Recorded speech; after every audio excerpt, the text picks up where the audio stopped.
Title: Ex-Mistress sent me proof of my wife's affair, and then my wife came home with her lover to tell me that she would spend the weekend with him. She didn't knock. She walked in laughing, keys still swinging from her finger, his hand on the small of her back like he belonged there, like I was the guest. "I'm going away for the weekend," my wife said, calm, almost bored. With him.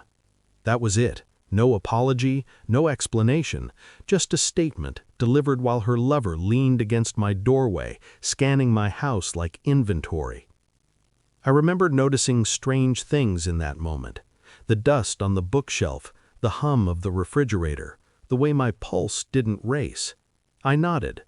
"Have fun," I said. That's when I knew I'd already won. We hadn't always been strangers playing house. There was a time she'd trace circles on my wrist when she couldn't sleep, a time we planned vacations we never took. I funded her dreams, absorbed her silences, translated her moods into excuses for years. I thought love meant endurance. I thought loyalty was invisible. She let me believe it. While she was slipping into someone else's life, I was still carrying groceries for two, still paying for a marriage that had quietly turned into an investment scam.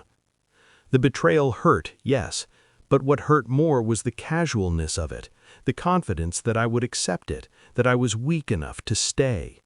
She miscalculated. The proof didn't come from her. It came from a woman with a name I didn't recognize and a message I didn't expect. "I thought you deserved to know," she wrote. Attached were screenshots, hotel receipts, messages, voice notes, dates aligned with business trips I had paid for, photos taken in mirrors I recognized, my towels, my bed. She was his ex-mistress, discarded, angry, honest. I didn't cry. I didn't confront. I archived everything.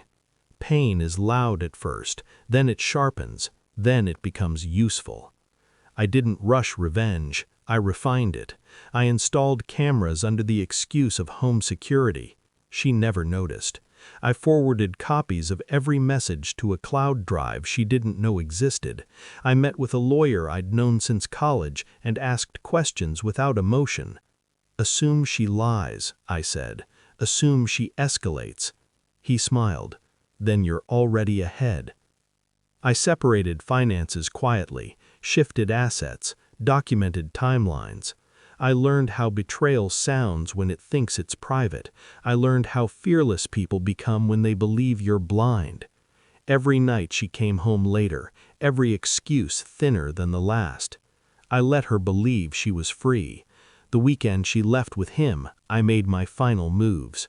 I sent one email to her parents, her employer, and him.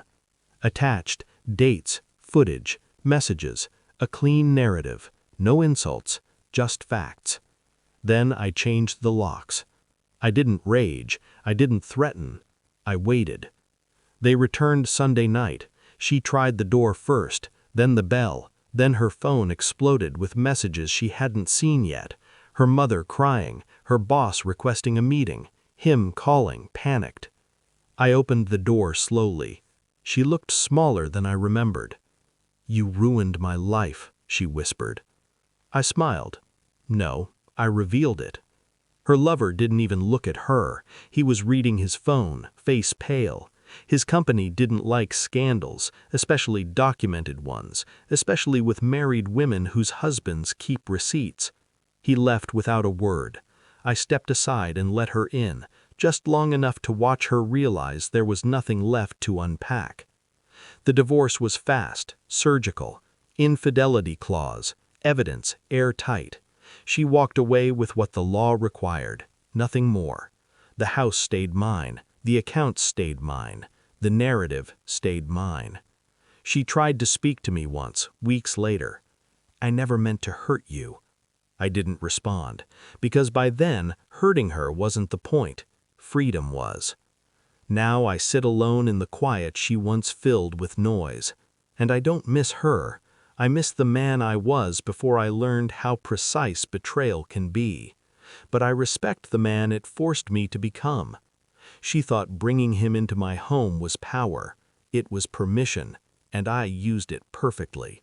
I didn't shout, I didn't beg, I didn't break. I watched, I planned, I ended it on my terms. That's the thing about revenge done right. It doesn't look like anger.